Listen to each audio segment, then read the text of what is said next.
السلام عليكم. اليوم فيديو جديد غادي ندوي فيه على واحد الموضوع اللي مخلي بزاف ديال المغاربه كيتسائلوا كيفاش وصلت الحواله استراليا للمغرب، ولا كيفاش المغرب قرر انه يستورد الحواله من استراليا، وعلاش بالضبط استراليا، وشكون هما الناس اللي عندهم الحق يدخلوهم، وشحال كتفرض عليهم ديال الضرائب، واش فعلا هاد الحواله هادو غادي يطيحوا الثمن ولا لا. كملوا معنا الفيديو حتى الاخر باش تعرفوا التفاصيل.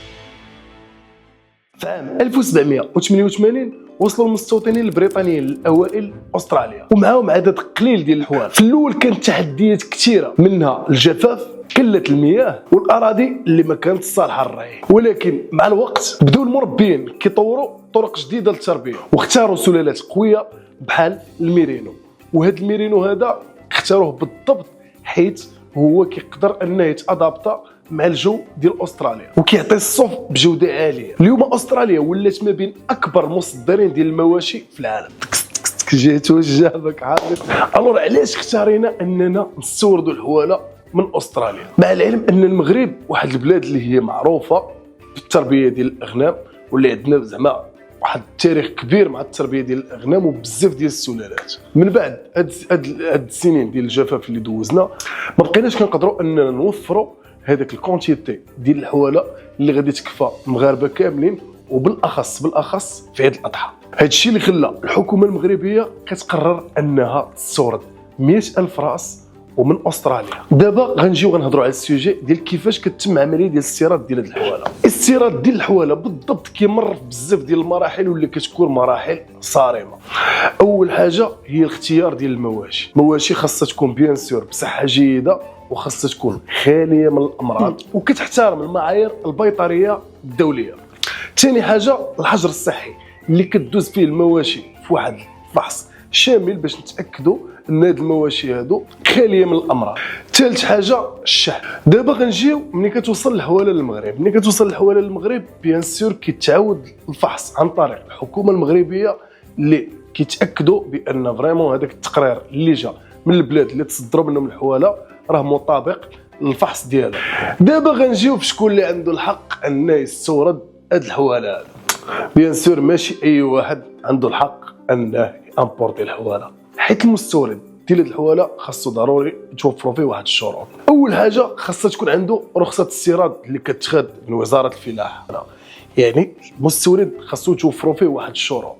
اول شرط واللي هو ضروري هو ان المستورد خاصها تكون عنده بعدا امبور في السجل التجاري ديالو. اول حاجه خاصو يتقيد عند وزاره الفلاحه والصيد البحري، يعني خاصو ياخذ عندهم لوطوريزاسيون. هاد لوطوريزاسيون هادي اغلبيه في الغالب كتدفع بار انترنت، ولا في السيت ديال الوزاره، ولا في المقر ديال الوزاره. ثاني حاجه هاد المستورد خاصو يتوفر على شهاده بيطريه اللي كياخذها من البلد اللي غادي يجيب من عنده هاد الحواله. نقولوا في هاد الحاله هادي غادي يجيبها من استراليا، اللي كتقول ان هاد الحواله هادي خاليه من الامراض وكذا. حيت داك الشيء كله اللي هضرنا عليه قبل راه هو المستورد هو اللي كيتكلف به، يعني هو اللي كيطلب من الناس اللي غادي امبورتي من عندهم هاد الحواله هادي يزودوا بلي دوكيمون، باش هادوك لي دوكيمون هو اللي كيوريهم هنايا السلطات المغربيه باش انه يقدر يدخل هذوك.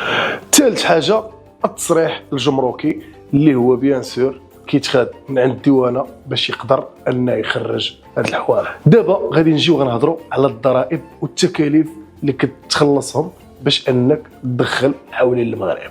اول حاجه كتخلصها هي الترونسبور. اما بالنسبه للتكاليف الاخرى ديال الديوانه والتيفيا، هادو نورمالمون ملي كيعطي المغرب تصريح انهم خاصهم يدخلوا واحد البرودوي ولا غيدخلوا اي حاجه للمغرب وكيكون فيه النقص في المغرب، كيكون في الغالب معفي من تيفيا ومعفي من الديوانه. 2024 في شهر واحد كل المغرب قرر انه غادي يدير اعفاء على استيراد ديال الحواله، ولكن في واحد العدد اللي هو كيتحدد من عند السلطات المغربيه. يعني الا كان زيد واحد راك غادي تخلص عليه الديوانه بيان. دابا عرفنا القصه الكامله ديال كيفاش بدات التربيه ديال المواشي في استراليا، وعلاش المغرب غادي يستوردهم، وشكون هما الناس اللي عندهم الحق يستوردوا هذه الماشيه هذه، وشحال كيتفرض عليهم ديال الضرائب. دابا السؤال المطروح هو واش الاستيراد ديال المواشي غادي يكون في الصالح ديال الشعب المغربي؟ واش الثمن غادي يكون اكثر من العام اللي فات ولا قل من العام اللي فات؟ هادشي اللي غادي نشوفوه ان شاء الله كاملين. خلوا لي في لي كومونتير قولوا لي اشنو كيبان لكم في هذا السوجي.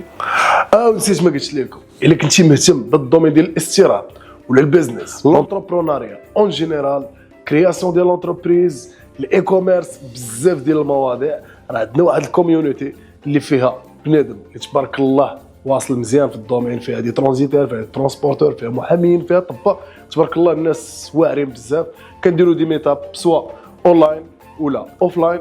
الوغ الا كنتي مهتم غادي تلقى اللينك ديال سكول في البايو، دخل عندنا الكوميونيتي، شارك معنا الاكسبيريونس ديالك وجاوب على الاسئله باي حاجه انت كتعرفها، وحط السؤال ديالك. الا كان عندك شي سؤال غتلقى بيان سور ناس واعرين اللي غادي يجاوبوك. غادي تلقاو اللينك في الديسكريبشن. ما تنساش لايك كومونتير ودير سبسكرايب باش ديما يوصلك الجديد. وهذا ما كان.